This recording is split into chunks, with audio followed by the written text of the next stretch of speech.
I think one thing that all South Africans can agree with is that things aren't right here in this country. Something's wrong with the government, politics isn't working, and that seems to be something that everyone agrees with, no matter what your political inclinations are.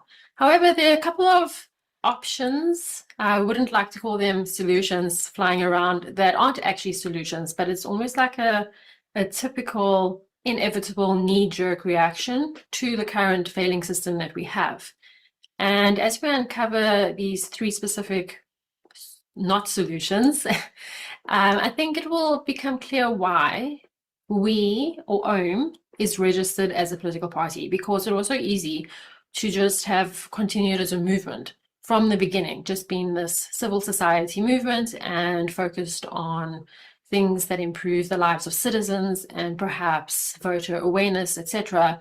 However, I found it quite important. At some point, there was like a turning point where I thought, continue as a movement or actually register. And we registered, applied to register, or got the ball rolling sometime in August 2018. The process was finished in December 2018. And hopefully these not solutions will make it clear why the Organic Humanity Movement registered as a national political party and why we contest elections. Because we're not a typical party at all. We do things completely differently internally. And yeah, let's just get into it. One of the things people do, one of the knee-jerk reactions to a completely failed state is not voting. And I don't think this is helping at all.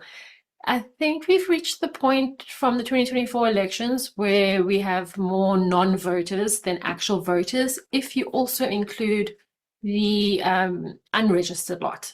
So you've got adults who are registered to vote who don't vote, and that will determine the voter turnout percentage. But then you also have adults who are not even registered to vote. So if you take both of those, registered but not voting and unregistered voters, those not voting outnumber those who do vote.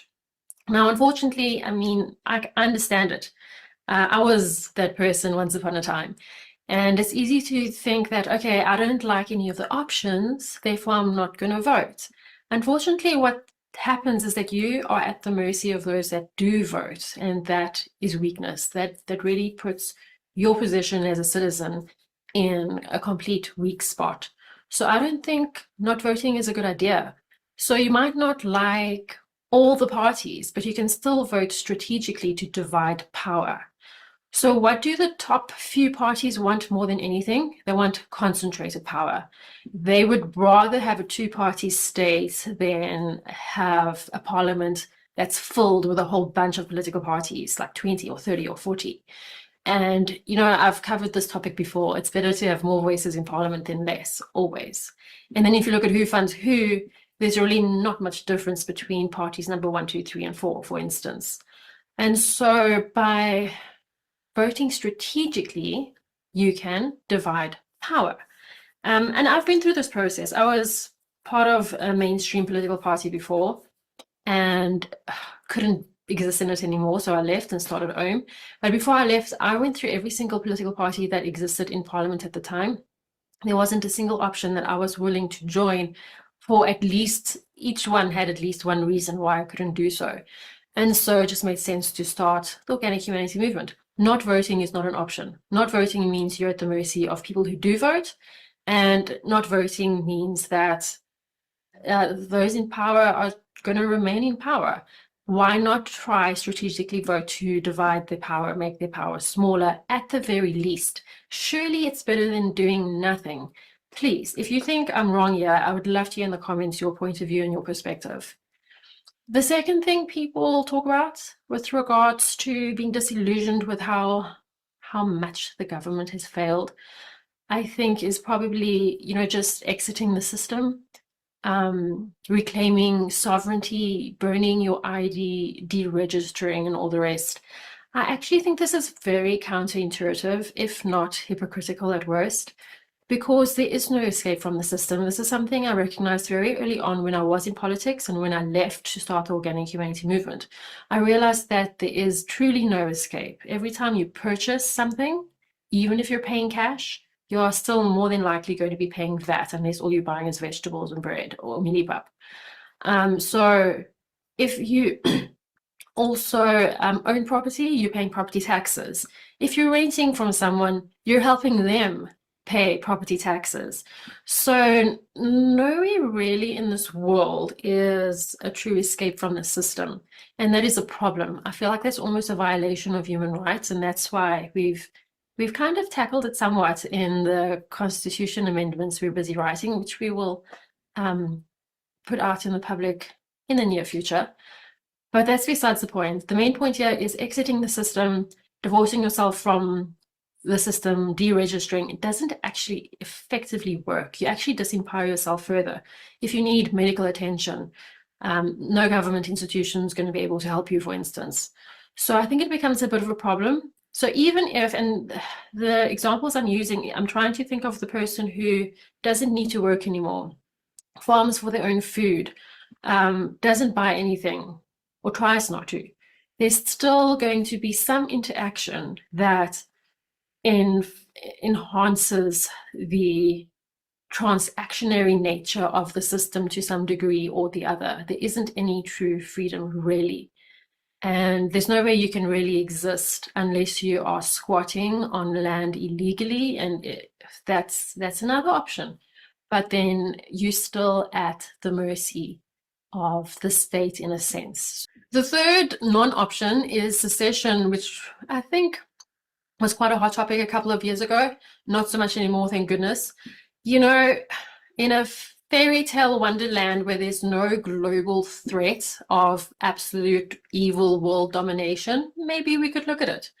But in the global context in which we exist right now, especially with certain leaders of certain countries, without going into too much detail, and with how South Africa is so positioned to be like one of the most wanted countries in the world with regards to what we have within our land, the wealth we have, and what we can offer the world. I think it's really stupid to go cut up the country and divide the military bases, divide the manpower, and be at the mercy of other nations who can just come in and invade us because now we're weaker, divide and conquer. No, that lacks foresight. So these three non-options are sometimes things that go around, get some popularity, get some wind every once in a while, not voting, deregistering or decoupling from the system, and then secession. These are not solutions because you're still somehow at the mercy of some bigger power. And so what is the solution at the end of the day?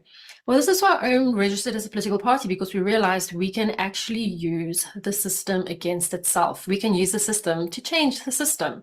And the beautiful thing about the Constitution, as flawed as it is that it provides this loophole. Any South African citizen can run for public office, and any South African citizen can start a political party to do so. So why not use a system against itself? And that's why we are contesting the 2026 elections. It's why we contested the 2021 elections and the 2024 elections. In 2021, we got about 6,800 votes. In 2024, we got just under 12,000 votes. And I'm looking forward to what we're going to get in 2026. I'm not sure. We are contesting 50 or over 50, I think it's over 50 municipalities now. Whereas in 2021, we only contested, I think it was 15. So it's quite a big jump. It's really, really exciting. But why are we contesting elections? Why are we not just a movement? Because there is still power in the political landscape. And what we need are citizens who are willing to do what it takes, make that strategic vote. Voting for Ohm is really the rebellious vote. It is the no vote. It is your opportunity to vote against the system, using the system against itself. So let me know in the comments what you think. Let me know if I've missed anything with regards to the three, what I call non-options: secession, deregistering, and not voting. What is your perspective? I know there are a lot of people that don't vote. Let me know how you feel about it in the comments. Maybe give me an angle I haven't looked at yet. But other than that, this is what me as a citizen and a mother has come up with. I couldn't continue to do nothing, nor could I continue in the current political parties as they stand. And so I thought, what can I do? And luckily, I had read the Constitution. Luckily, I knew a little bit about politics. And what did I do? I started home. And we're growing. I'd love to grow faster so we can achieve all our goals sooner rather than later. So on that note, please visit ohm.org.za. Think about signing up as a member, or you can just sign up to get our newsletter just so you can hear more about us. And then the more people that we have on board, and the sooner we get more people on board, the faster we can achieve the vision for system change. Our number one goal is preserving individual liberty.